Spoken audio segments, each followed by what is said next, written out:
दृश्यते किल? दृश्यते महोदय।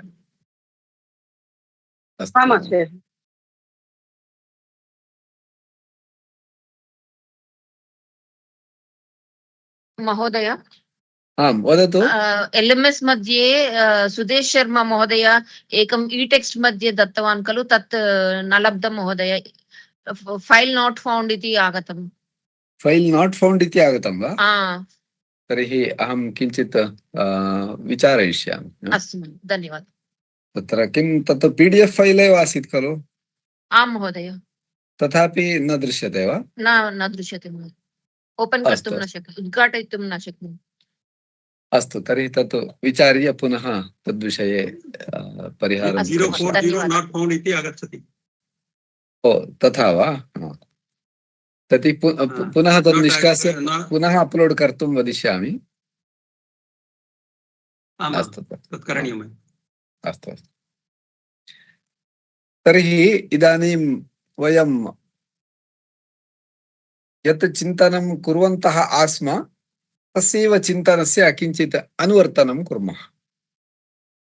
अस्माभिः गतकक्ष्यायां चिन्तितमासीत् वेदान्तविज्ञानदृष्ट्या यदि अस्माकं चिन्तनं भवति तर्हि पापकृत्यानि स्वतः एव न्यूनानि भवन्ति समाजे इति। अर्थात् कोऽपि नियमः अस्ति, सः नियमः पालनीयः इति दृष्ट्या बलात् इन्द्रियदमनं न, स्वतः एव तादृशः भावः जागृतः स्यात् इत्याशयेन तत्र तथा विचारः।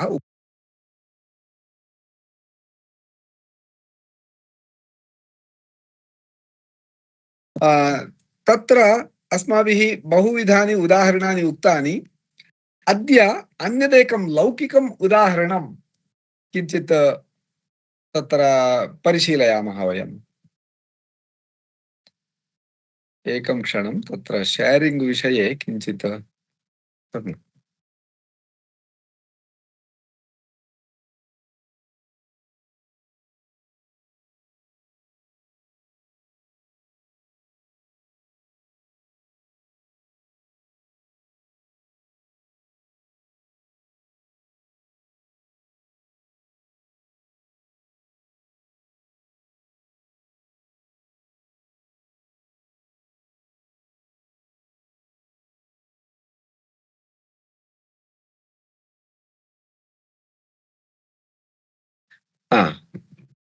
अस्तु। अस्माभिः तत्र बहूनि उदाहरणानि चिन्तितानि।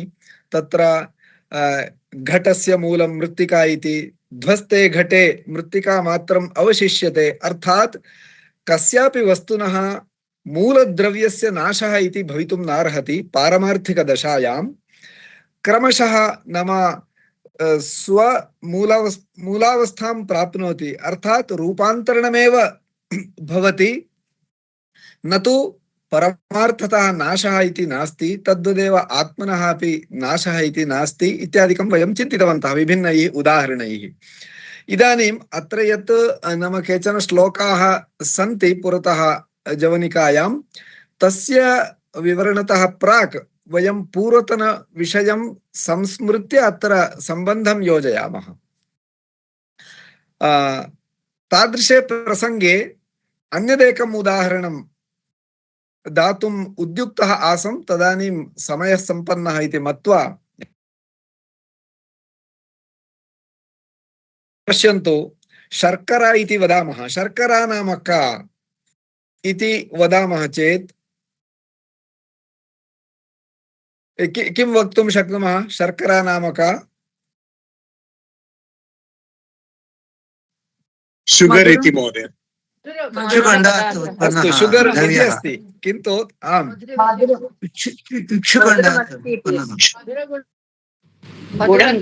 मधुरपदार्थः। अस्तु, मधुरपदार्थः। कः मधुरपदार्थः? तत्र मूलद्रव्यं किम्? इक्षुकण्डः महोदय। इक्षुः, इक्षुरसः। इक्षुदण्डम् सर अस्तु इदानीम् आधुनिकविज्ञानस्य दृष्ट्या वदन्तु शर्करा नाम का इति glucose glucose white carbohydrate poison. Glucose इत्युक्ते किम् 3835 White poison. न तस्य एतद् केमिकल् स्ट्रक्चर् वदन्तु रासायनिकघटकं वदन्तु Carbohydrate. मूलतः मूलतः सुक्रोस् इति महोदय C6H12O6. कुछ Carbohydrate इति वदति महोदय. कार्बोहैड्रेट् अन्यत् किं किं वक्तुं शक्नुवन्ति वदन्तु मूलं किं तस्य ऑर्गेनिक केमिकल कार्बन चाहिए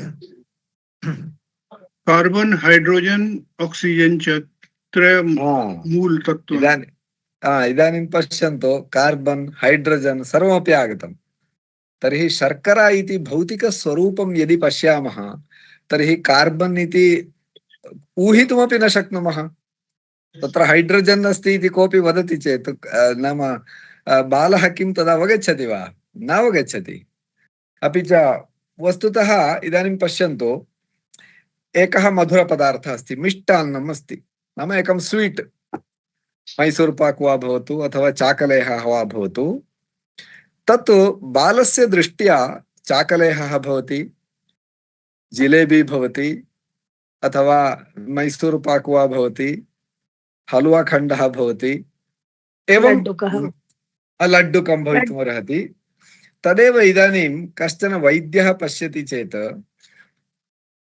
रोगिणः सकाशे किं वदति हे तत्सर्वं भवान् लड्डुकं वा अथवा जिलेबी वा यत्किमपि वदतु it is nothing but sugar इति वदिष्यति वा न वा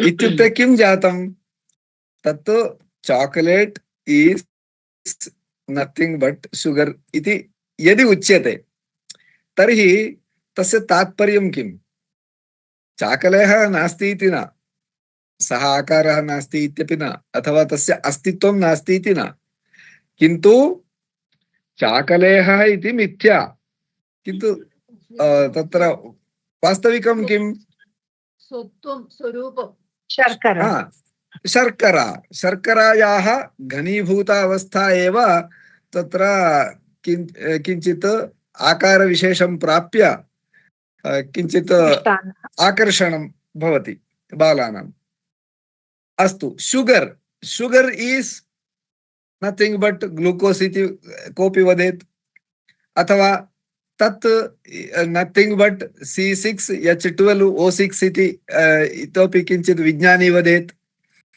अर्थात् यः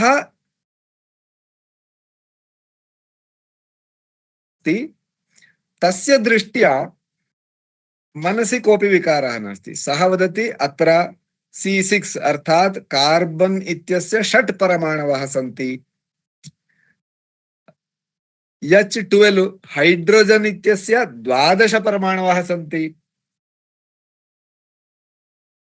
C6H12O6 ऑक्सीजन इत्यस्य 6 परमाणवः सन्ति एवं एतेषां संघातेन शर्करा भवति अथवा ग्लूकोस् वा यत्किमपि भवति इति तर्हि किं जातं glucose is nothing but C6H12O6 इति जातं खलु नाम इतोपि एकं लेयर् अन्तः गच्छामः चेत् तर्हि इदानीं पश्यन्तु इट् इस् नथिंग बट एतत् एवमेव जगत् अपि जगन्मिथ्या जगत् इस् नथिंग बट परं ब्रह्म इत्युक्ते ब्रह्म ब्रह्मचैतन्य अतः ब्रह्मचैतन्यमेव मूलमस्ति जगदिति प्रकटं रूपं भवति तथैव इदानीं C6H12O6 तस्य इतोपि मूलं किम् इत्युक्ते अन्यत् किमपि एटम् इति वा किमपि वर्णनं लभ्यते पुनः सब एटॉमिक वर्ल्ड अनन्तरं वेव्स् इलेक्ट्रान् न्यूट्रान् प्रोटॉन् इतोपि तत्र किमुच्यते सब एटॉमिक वर्ल्ड मध्ये अन्ततो गत्वा वेव्स् इति पुनः अन्ततो गत्वा कान्शियस्नेस् इति पर्यन्तं तत्र आधुनिकानां वर्णन यात्रा गच्छति। एवमेव वयम् अस्य विश्वस्य प्रपञ्चस्य जगतः मूलम् अन्वेष्टुं यदा गच्छामः तर्हि ब्रह्मचैतन्यम् इति विचारः आगत्य पर्यवस्यति।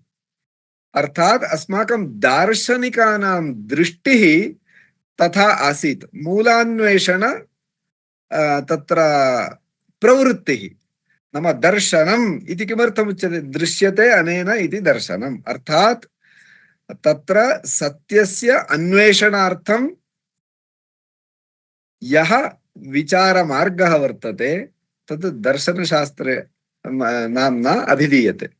अर्थात् तथा दृश्यते, परमतत्त्वं द्रष्टव्यम् इति इच्छया आकांक्षया प्रवृत्तिरासीत् अस्माकं महर्षिणाम्। अतः पारमार्थिकं किम् इति ज्ञातव्यं, तथा प्रवृत्तिः तद्भवति मानवानां स्वभावः। यथा नदीनां सागरो गतिः, यथा आकाशात् पतितं तोयं यथा गच्छति सागरं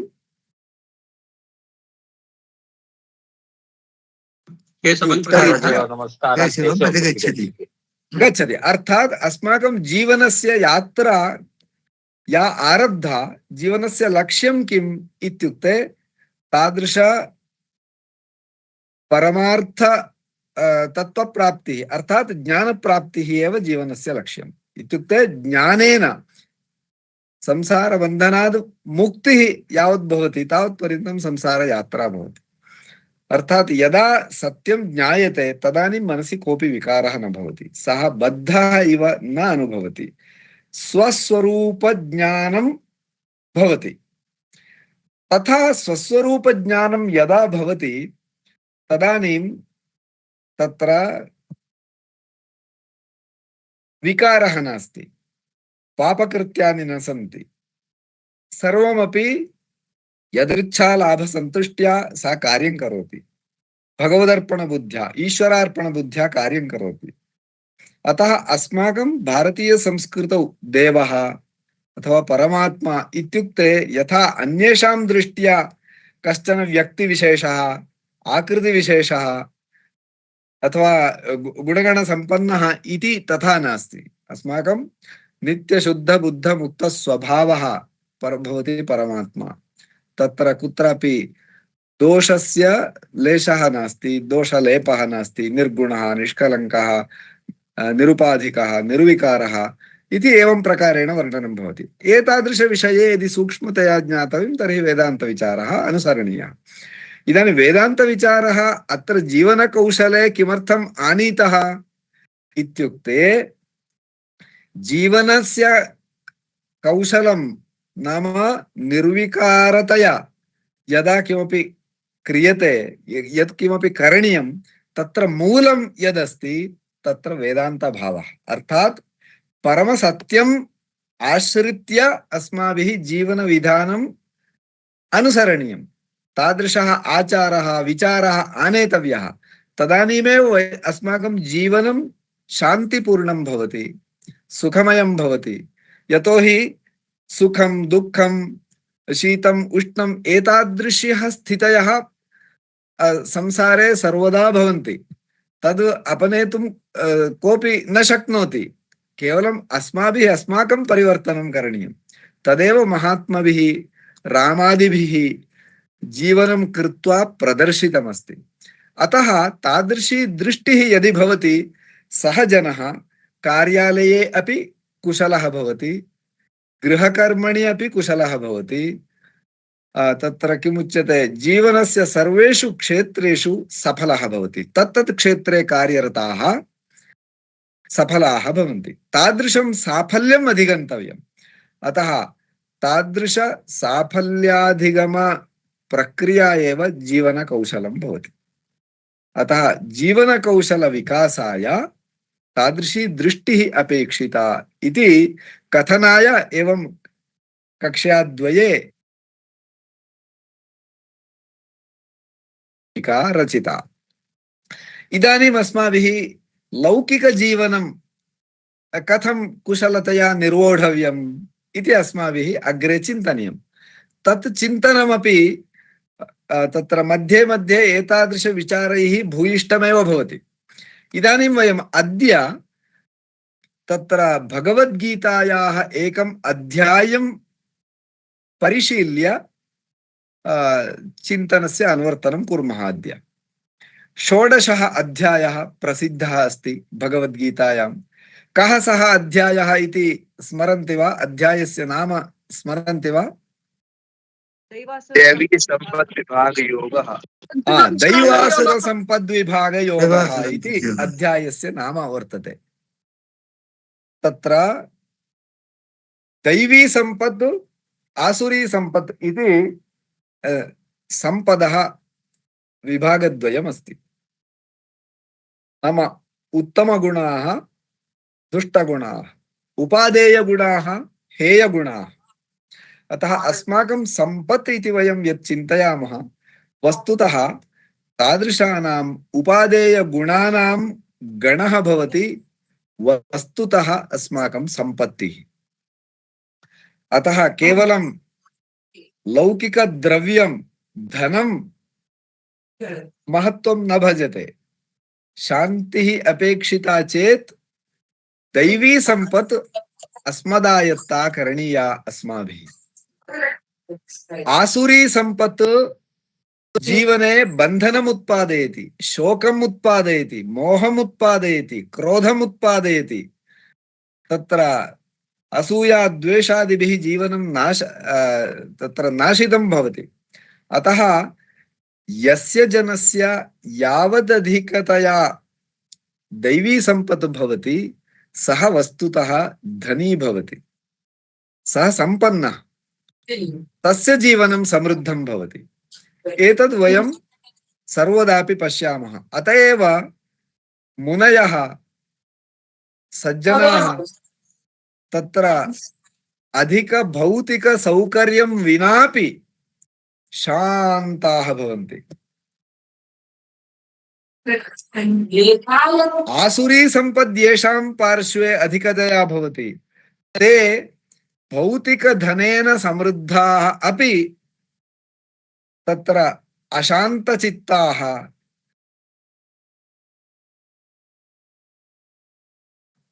लघु अपि क्लेशं सोढुम् अशक्ताः, बहु दुर्भरं जीवनम् अनुभवन्ति।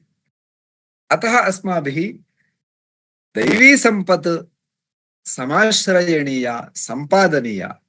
तर्हि का नाम दैवी सम्पत् इत्यादिकम् अस्माभिः द्रष्टव्यम् अस्ति। भगवता कृष्णेन तदुपदिष्टमस्ति, तद्वयम् अत्र पठामः। अभयं सत्त्वसंशुद्धिः ज्ञानयोगव्यवस्थितिः दानं दमश्च यज्ञश्च स्वाध्यायस्तप आर्जवम् इति भगवान् वदति। अत्र एक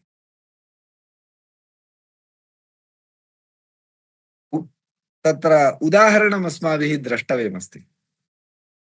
इदानीं पश्यन्तु, अभयम् इति एकं पदं, सत्त्वसंशुद्धिः ज्ञानयोगव्यवस्थितिः इति पदविभागः एवं भवति।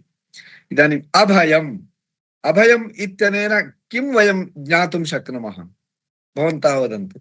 इदानीम् अस्माभिः लौकिक समस्या परिहारः अपि चिन्तनीयः। हरि ओम्, वदन्तु। न भयम् अभयम्। न श्रूयते, किञ्चित् उच्चैः वदतु। निर्भयम्। वस्तुतः भयराहित्यम् अपेक्षितम्। नाम वयं धर्मभीरवः न भवेम। यत्किमपि आचरणीयं तत्र अस्माकं भीतिः न स्यात्, धैर्यं स्यात्। धैर्येण यः अग्रे गच्छति तस्य सिद्धिः भवति। किन्तु भयराहित्यं कदा भवति? यः कुटिलताम् आचरति तस्य भयं भवति। इदानीं वयं सर्वत्रापि लौकिकजीवनस्य सङ्गतिं परिशीलयामः। इदानीं पश्यन्तु, यः दुष्कार्यं करोति, चौर्यादिकं करोति, तस्य मनसि अन्तः कश्चन आतङ्कः भवति। सः धैर्येण समाजे आगन्तुं न शक्नोति। मनसि यद्यपि बाह्य पौरुषं बहु भवति, नाम शारीरिक क्षमता वा अथवा क्रौर्यं वा अधिकं भवति चेदपि अन्तः तस्य काचित् भीतिः भवति। मां गृह्णीयुः, आरक्षकाः गृह्णीयुः, कोऽपि नास्ति चेदपि भगवानेव दण्डनं तु काचित् पापभावना तु भवत्येव। यस्य तादृश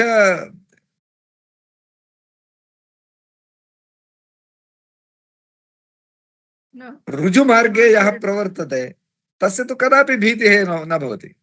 सत्यवक्तुः कदापि भीतिः न भवति। धर्माचरणेन कार्यं करणीयं। किमिति? धर्माचरणेन धैर्यं प्राप्नोति। धैर्यं प्राप्नोति। नाम यः तत्र किमुच्यते अधिकारिणं वञ्चयति सः सर्वदापि भयेन जीवति। कदाचित् मां गृह्णीयुः। नाम ऑडिटिंग इत्यादिकं यदा भवति, यदि उद्देशपूर्वकं कश्चित् दोषम् आचरितवान् तर्हि तु मनसि सर्वदापि आतङ्कः। एवं समाजे, गृहे, सर्वत्रापि यः ऋजुमार्गेण प्रवर्तते तस्य भयं न भवति। अभयम्। अभयं सत्त्वसंशुद्धिः। सत्त्वं नाम मनः इति अत्र चिन्तयामश्चेत् मनःशुद्धिः अपेक्षिता। चित्तशुद्धिः तत्र तदस्ति चेत् मनोविकारः नास्ति। सत्त्वसंशुद्धिः कदा भवति? तत्रापि मूलभावना इत्युक्ते आत्मवत् सर्वभूतेषु यः पश्यति स पश्यति इत्युक्ते आत्मवत् सर्वभूतेषु अन्येन मम कृते किमपि कृतं चेत् अहं कष्टम् अनुभवामि इति यद्विषये चिन्तयामः तादृशः अपराधः अन्यं प्रति अस्माभिः न कर्तव्यः। तादृश चिन्तनं यदि भवति तर्हि चित्तशुद्धिः स्वतः एव जायते। आत्मवत् सर्वभूतेषु यः पश्यति तस्य चित्ते सर्वदापि क्रमशः शुद्धता ज्ञानयोग व्यवस्थितिः। ज्ञानविषये सर्वदापि आदरः स्यात्। ज्ञानं नाम पवित्रं। न हि ज्ञानेन सदृशं पवित्रमिह विद्यते। अतः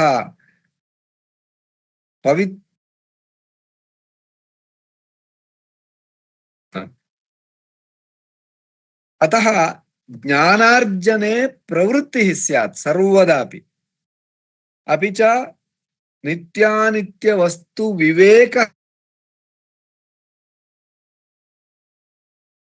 सर्वदापि तस्य अवस्थितिः ज्ञानयोगे भवति। ज्ञानयोग व्यवस्थितिः इत्युक्ते नित्यानित्य वस्तु विवेकः भवति चेत् रागादिकं न भवति, द्वेषादिकमपि न भवति। तद्वयं गत कक्षाद्वये तत् चिन्तितवन्तः एव, अतः पुनः तत्र अधिकं वर्णनं न क्रियते।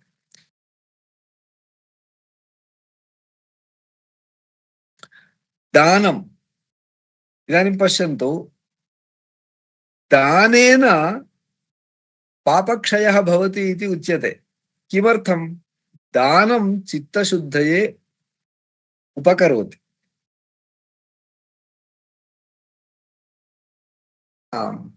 तत्तु पावयति, अस्मान् शोधयति, तेन वयं शुद्धाः भवामः, पापक्षयः भवति। किमर्थं नाम दाने तादृशगुणः भवति। कथं? कदा दातुं प्रवृत्तिः भवति? आत्मवत् सर्वभूतेषु यदि पश्यति तर्हि एव दयया वा किमपि तत्र त्यागबुद्धिः भवति। नाम ईशावास्य उपनिषदि उच्यते किल, ईशावास्यमिदं सर्वं यत्किञ्च जगत्यां जगत् तेन त्यक्तेन भुञ्जीथाः मा गृधः कस्य स्विद्धनम्। किमर्थं दानं कर्तव्यं? तत्र मूले कः आशयः वर्तते?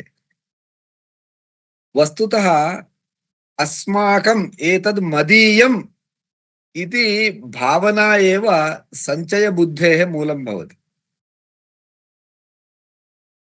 एतत् सर्वं परमात्मनः इति भावना भवति दानस्य मूलम्। नाम दातव्यम् इति बुद्धेः उदयार्थम् अयं पक्षः आवश्यकः। ईशावास्यमिदं सर्वं यत्किञ्च जगत्यां जगत् तेन त्यक्तेन भुञ्जीथाः मा गृधः कस्य स्विद्धनम्। तत्र भागवते एकं वचनमस्ति, यावत् भ्रियेत जठरं तावत् स्वत्वं हि देहिनाम् ततोधिकं योऽभिमन्येत सस्तेनः दण्डमर्हति इति। अहं श्लोकं पुनः उच्चारयामि, ध्यानेन शृण्वन्तु, तस्य अर्थः अवगम्यते वा इति पश्यन्तु। यावत् भ्रियेत जठरम्, अर्थः अवगतः वा? यावत् जठरं भ्रियेत, जठरं नाम उदरस्यैव भागः खलु जठरं। जठराग्नि। सत्यम्, अस्माकं जठरेण यावत् जीर्णीकर्तुं शक्यते, यावत् वयं खादितुं शक्नुमः, यावता वयम् अस्माकम् उदरपूर्तिः भवति। अर्थात् अस्माकं प्राणधारणाय जीवननिर्वाहाय यावद् अपेक्षितं तावत्सु एव वस्तुषु अस्माकम् अधिकारः। ततोधिकं यः अभिमन्येत ततोप्यधिकम् एतत् सर्वं मदीयं, मम कृते, मम समीपे इत्येव या भावना भवति, तादृशी भावना यस्य भवति सस्तेनः, सः वस्तुतः स्तेनः नाम चोरः इत्यर्थः। सः चोरः दण्डम् अर्हति, सः दण्डयितुं योग्यः इति, सः दण्डभाग् भवितुम् अर्हति इति भागवते उच्यते। भागवतस्य एतद् अयं श्लोकः। यावद् भ्रियेत जठरं, यावता वस्तुना अथवा यावत् परिमितेन वस्तुना अस्माकं उदरं पूर्यते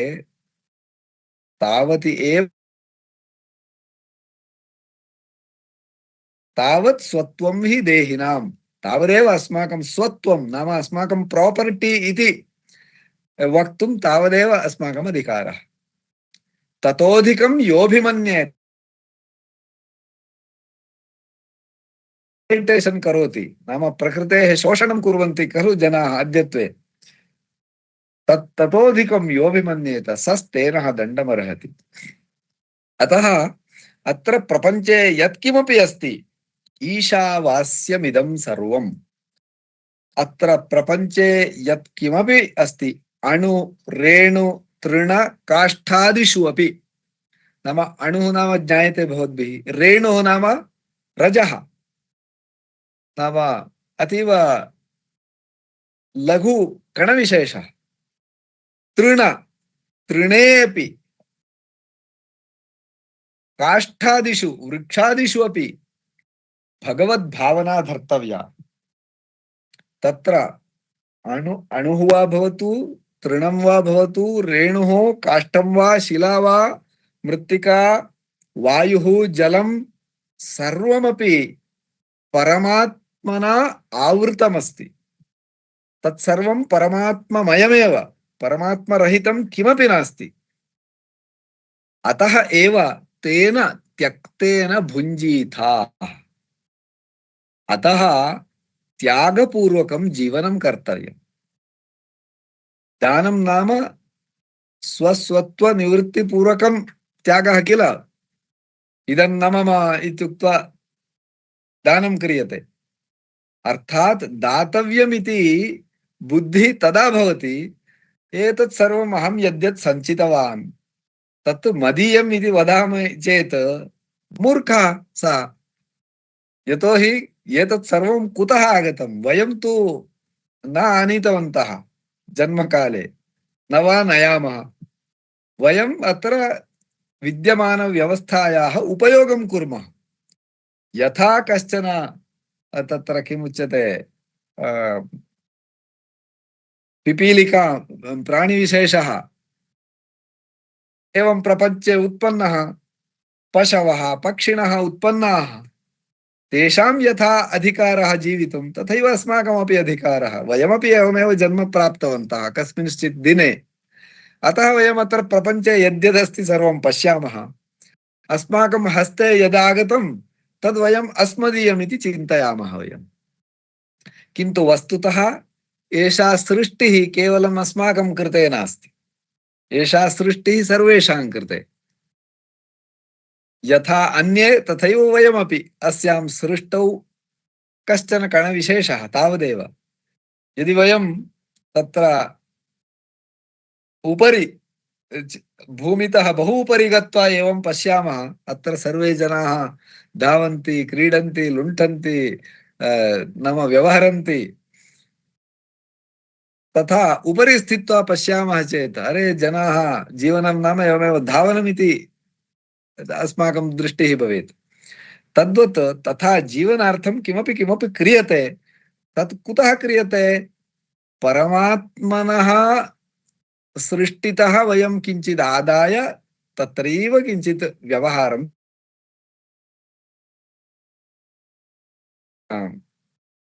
दातव्यमिति बुद्धिः तदा उदेति यदा वयम् एतत् सर्वमपि मदीयमिति भावनां त्यजामः।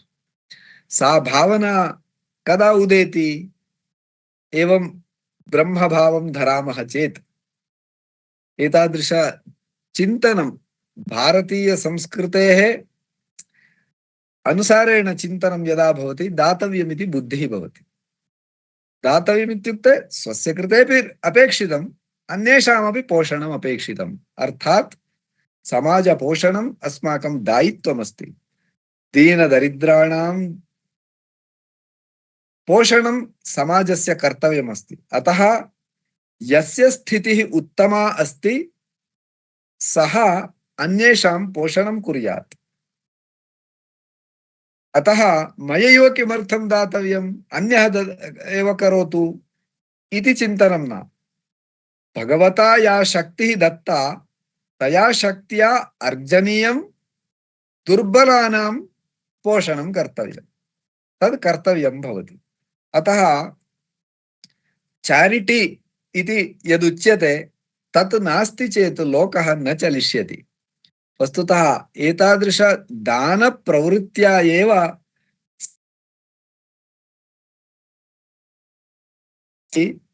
सर्वेपि जनाः शारीरिकरूपेण समर्थाः सन्ति इति वक्तुं न शक्यते, बुद्ध्या अपि समर्थाः इति वक्तुं न शक्यते, आरोग्यदृष्ट्या अपि सर्वे समर्थाः भवन्ति इति नियमो नास्ति।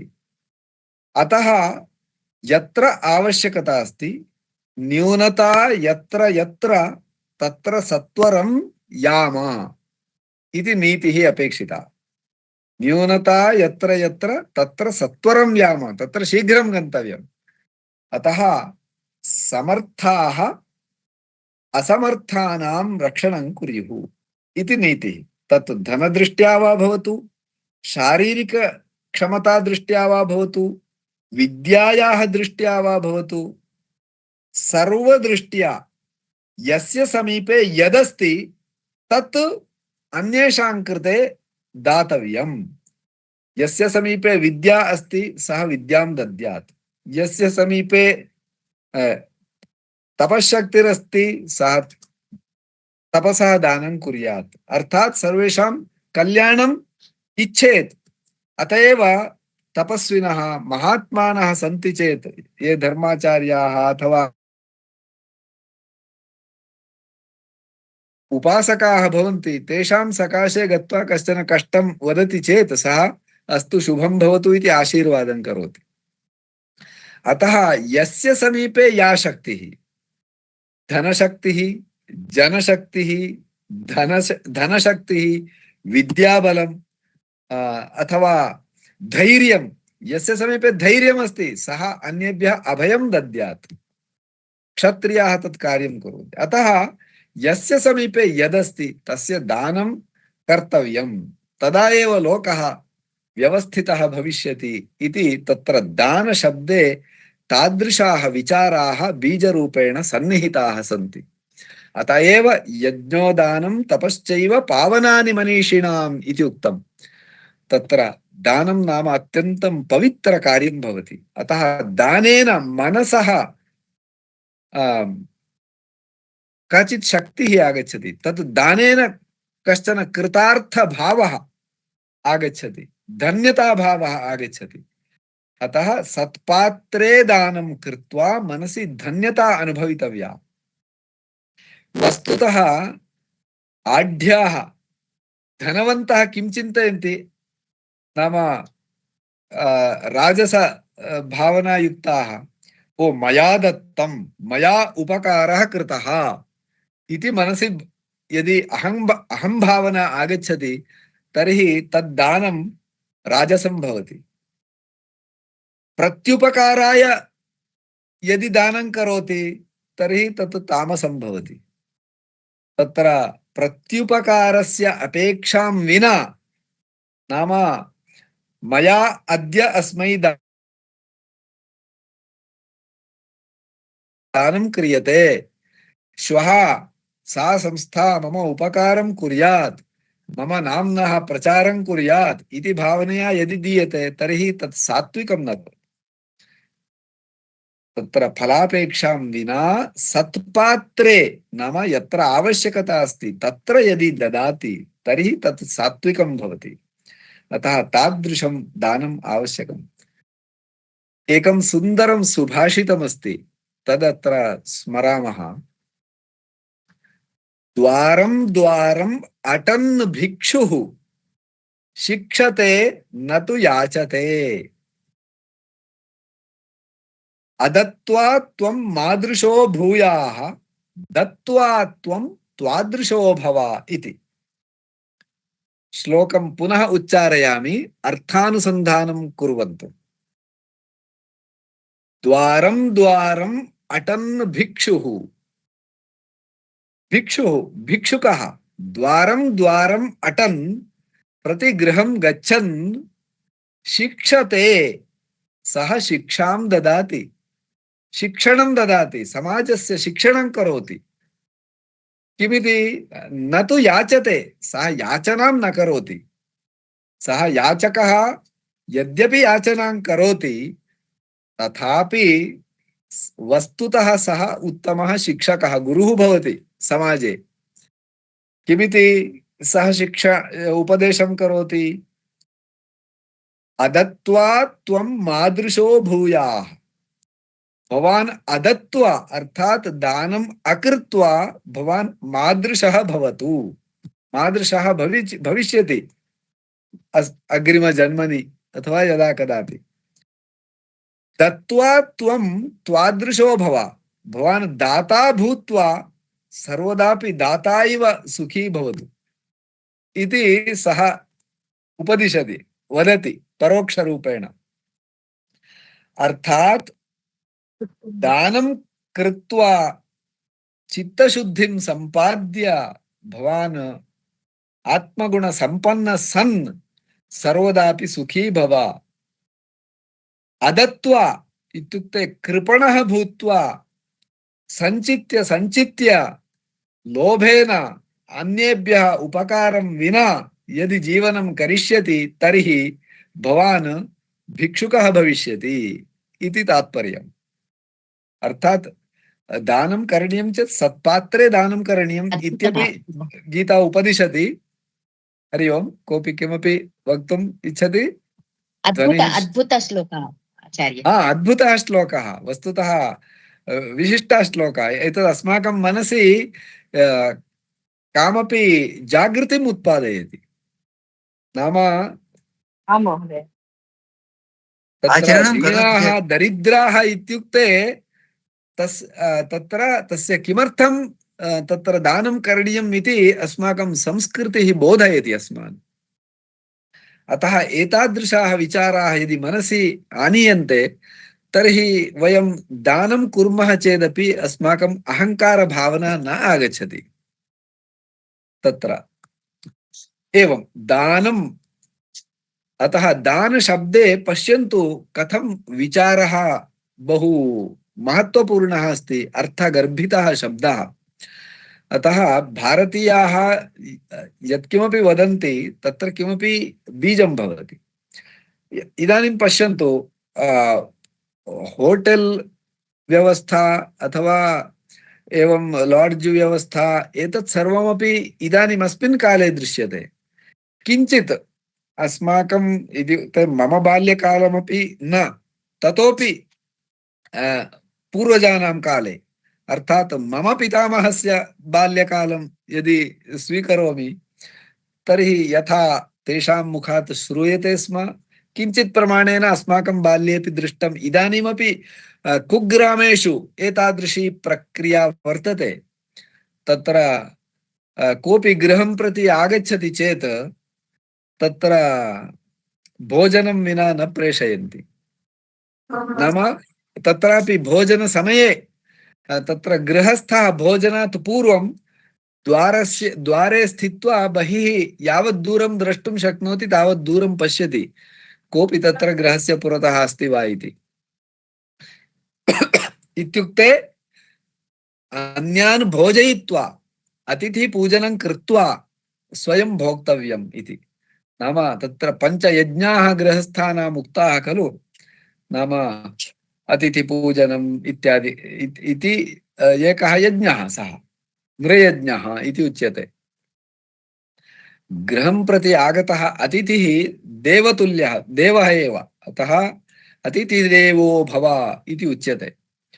नाम तादृश मूल्ययुक्त आचारैः प्रपञ्चस्य स्थितिः रक्षिता भवति, समाजस्य सन्तुलनं भवति। तथा अस्ति चेत् भोजनम् अहं दत्तवान् अथवा किं धनेनैव जीवनम् इति तत्र परिकल्पना एव नासीत्, तादृश कान्सेप्ट् एव नासीत्।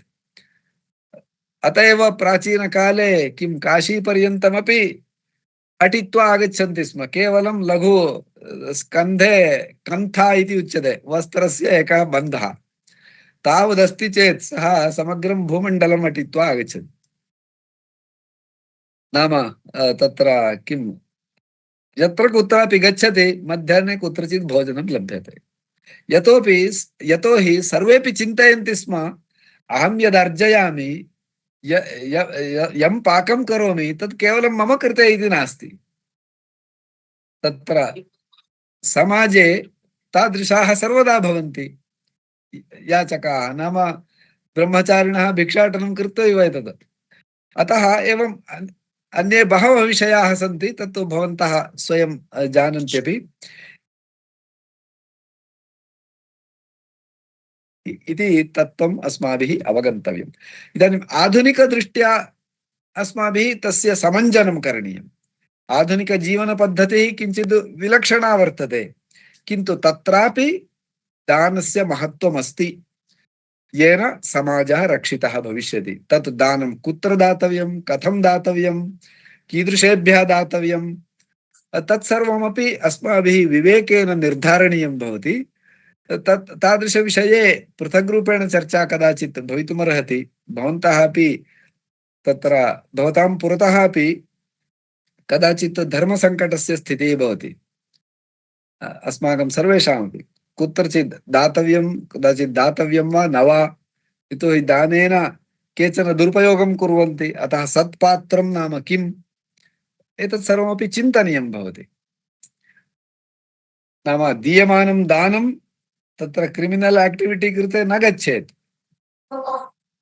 दातव्यमिति यत्किमपि यत्र कुत्रापि दीयते इति न, तत्रापि कश्चन विवेकः अपेक्षितः समाजे। अतः एव सत्पात्रे दानम् इति उच्यते। अस्तु, इदानीं दमः। दमः नाम किं, शमः नाम किम्? एकः अन्तरिन्द्रियनिग्रहः, एकः बाह्येन्द्रिय निग्रहः नाम बाह्येन्द्रियाण्यपि कदाचित् अस्मान् वञ्चयन्ति अन्तरिन्द्रिय निग्रहः भवति शमः नाम इच्छा द्वेष असूयादिकं सर्वं बलात् अस्मान् अन्यत्र नयति एवमेव शरीरधर्मः अपि तथैव क्वचित् केचन वेगाः धारणीयाः भवन्ति केचन वेगाः अधारणीयाः भवन्ति नाम इदानीं क्रोधादिकं कामक्रोधलोभमोहादिकं दमनीयं भवति नाम कदाचित्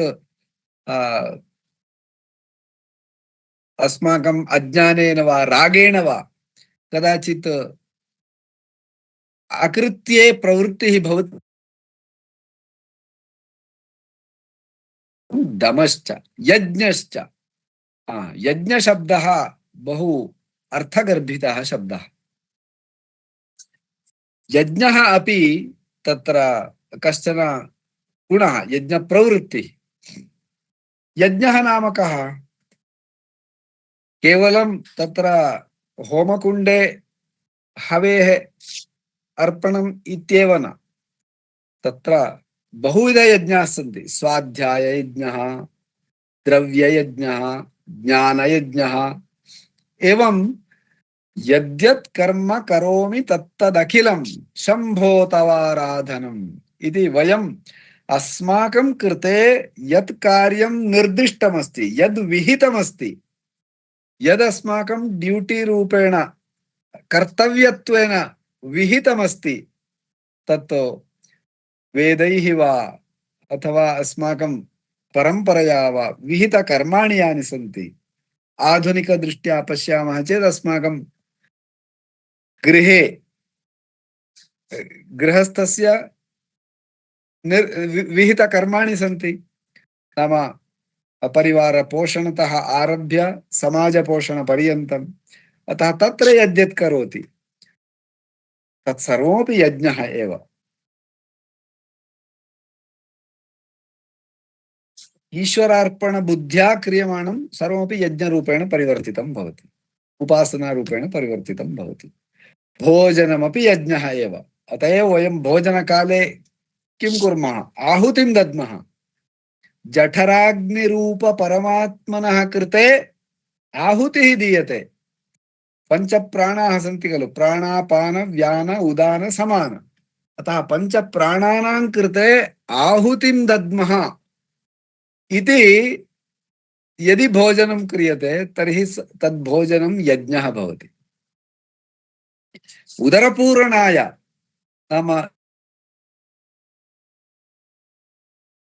अतः भोजनारंभे अस्माभिः तत्र परमात्मनः स्मरणम् इत्युक्ते अस्माकम् आत्मचैतन्यं यदस्ति तद् परमात्मस्वरूपमस्ति अतः परमात्मनः सान्निध्यम् अस्मच्छरीरे अस्ति तत्र ब्रह्मार्पणं ब्रह्म हविः ब्रह्माग्नौ ब्रह्मणाहुतं नाम तत्र या कापि पूजा वा भवतु यत्किमपि कार्यं भवतु सर्वं प्रपञ्चे ब्रह्मरहितं परमात्मरहितं किमपि नास्ति इत्युक्ते तात्पर्यं किम् यः करोति सोऽपि परमात्मा इत्युक्ते परं ब्रह्म यत् क्रियते तदपि परमात्मा चैतन्यं ब्रह्मार्पणं ब्रह्म हविः येन साधनेन यत् क्रियते तदपि परमात्मा स्वरूपमेव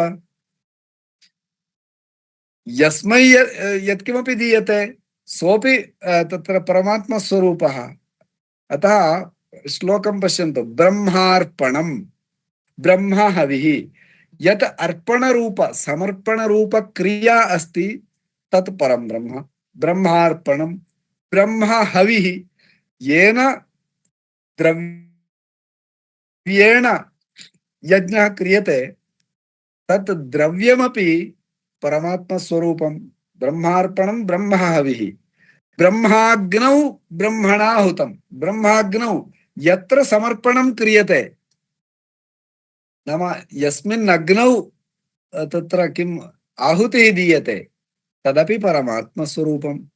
तत्र परमात्मस्वरूपः अग्निः।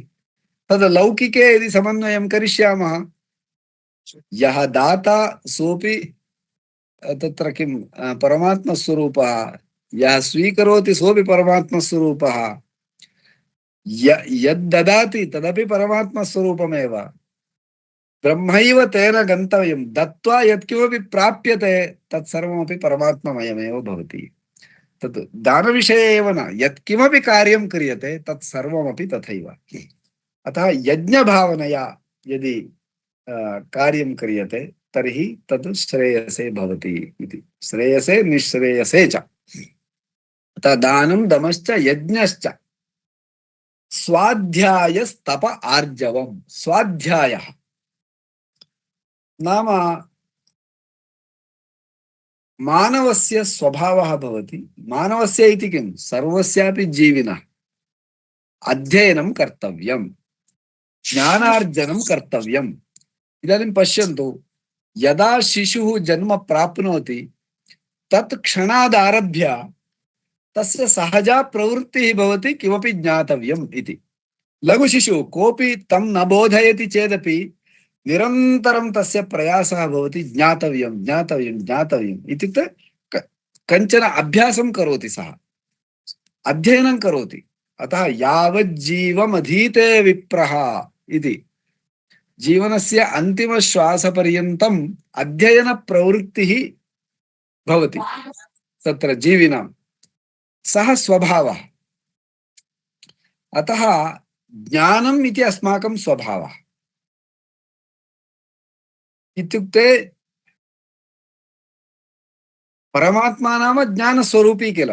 अस्माकं मूलं किं, ज्ञानमेव, ब्रह्मचैतन्यं, प्रज्ञानं ब्रह्म। तत्र मूलं प्रति सर्वदा प्रवृत्तिः। यथा इदानीं जलं यदि हिमं भवति, ऐस् रूपेण भवति, तर्हि तस्य मूलरूपं किं, जलं। नाम स्वभावं प्रति प्रवृत्तिः, मूलरूपं प्रति स्वतः प्रवृत्तिः भवति। ऐस् खण्डम् एवं स्थापयामः चेत् किञ्चित् कालानन्तरं द्रवीभूय तत् जलं भवति। इत्युक्ते मूलं प्रति स्वतः प्रवृत्तिः भवति। तथैव इदानीं जलम् उष्णीकुर्मः, जलस्य क्वथनं भवति, अनन्तरम् एवमेव स्थापयामः, स्वतः क्रमशः शीतलं भवति। किमर्थं? शीतस्पर्शवत्या आपः इति जलस्य लक्षणमस्ति खलु। तर्कसङ्ग्रहे उच्यते शीतस्पर्शवत्या आपः। जलस्य मूलस्वभावः कः? शीतलम्। अतः उष्णं करोति चेदपि विकारतः पुनः स्वमूलं प्रति, प्रकृतिं प्रति गच्छति, अर्थात् शीतलं भवति। तत्र एवमेव मानवः अपि स्वस्य मूलरूपं प्रति यात्रां करोति। अत एव मोक्षपर्यन्तं जीवनयात्रा इति उच्यते। नाम जन्म पुनर्जन्म बहूनि जन्मानि, कियत्पर्यन्तं नाम मोक्षपर्यन्तं। किमर्थं नाम अस्माकं मूलस्वरूपं तदस्ति, मुक्तावस्था, तं प्रति प्रवृत्तिः। तत् मूलस्वरूपं किं? ज्ञानं, प्रज्ञानं। तत् ज्ञानप्राप्तये साधनं भवति स्वाध्यायः। इत्युक्ते ज्ञातव्यम् इति उद्देशेन प्रवृत्तिः, तदर्थं स्वाध्यायः अपेक्षितः। अतः निरन्तरं ज्ञानार्जनार्थं प्रवृत्तिः, तत् लौकिकविषये वा भवतु पारमार्थिकविषये वा भवतु, ज्ञातव्यं ज्ञातव्यं ज्ञातव्यम् इति। अतः भवन्तः अपि इदानीं बहवः तत्र उद्योगिनः सन्ति, गृहस्थाः सन्ति, गृहिण्यः सन्ति, आचार्यकक्षायां प्रविष्टाः। किमर्थं? ज्ञातव्यम् इति मनसि अन्तः इच्छा काचिदस्ति। स्वाध्यायः करणीयः, स्वाध्यायः करणीयः। एषा इच्छा अस्माकम् अन्तिमश्वासपर्यन्तं भवेत्। मानवः तत्र किमुच्यते, कर्मणा विना न तिष्ठेत्, निरन्तरं क्रियाशीलता अपेक्षिता, ज्ञानार्जनार्थं प्रवृत्तिः भवेत्। एषः स्वभावः, वास्तविकः स्वभावः मानवस्य। पुनः आर्जवम् रुजुतायाः भावः भवति आर्जवम् इति। रुजुता नाम कुटिलता नास्ति, स्ट्रैट फॉरवर्डनेस इत्युक्ते अन्येषां वञ्चनप्रवृत्तिः न स्यात्।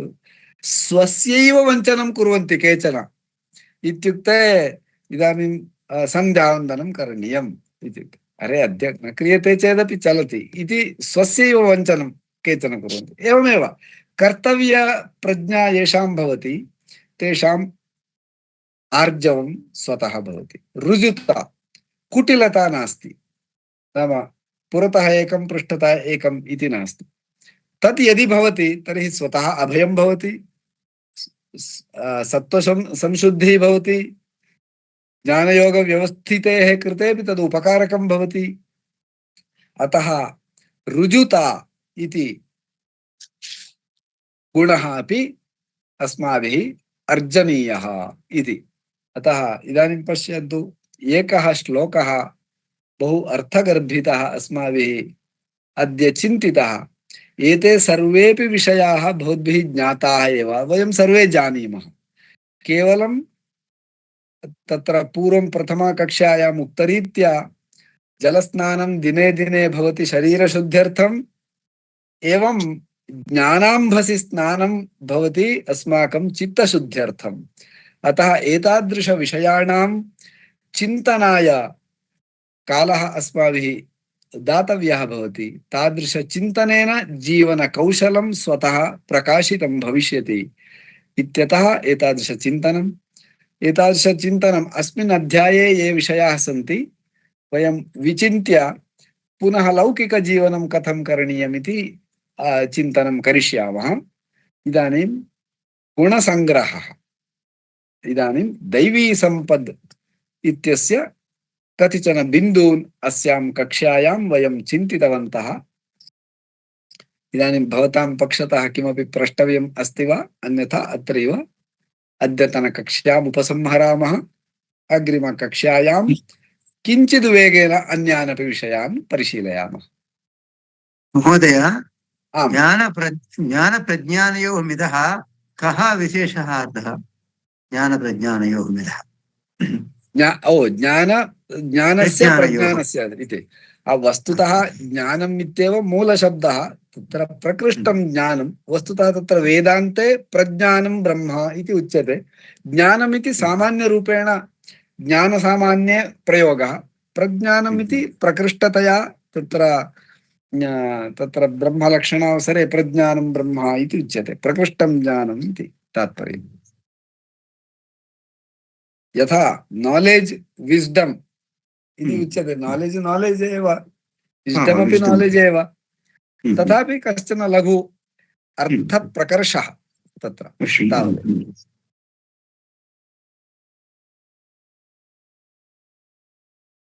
छात्राः मुक्तस्वाध्यायात् मुक्ताः न भवेत्। मुक्तस्वाध्यायात् मुक्ताः कदापि न भवन्ति जनाः।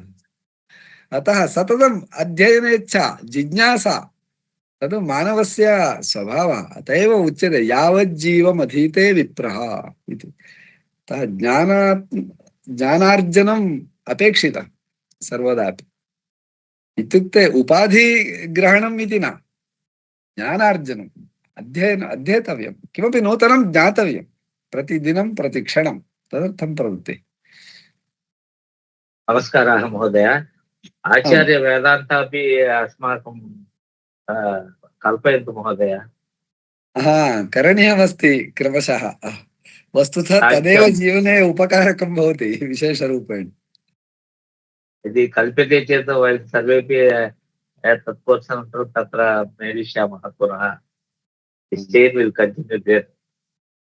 अग्रे करणीयमस्ति। दर्शनविषयेपि अस्माभिः करणीयं। वस्तुतः भारतीयानां दार्शनिकदृष्टिः अपेक्षिता एव।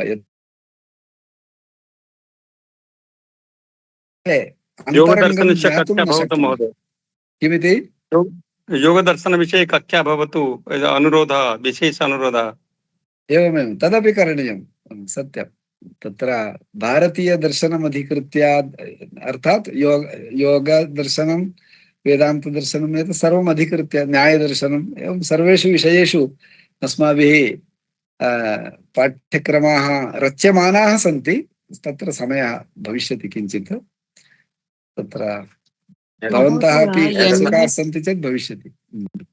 एकवर्षानन्तरम् आगच्छति वा महोदय?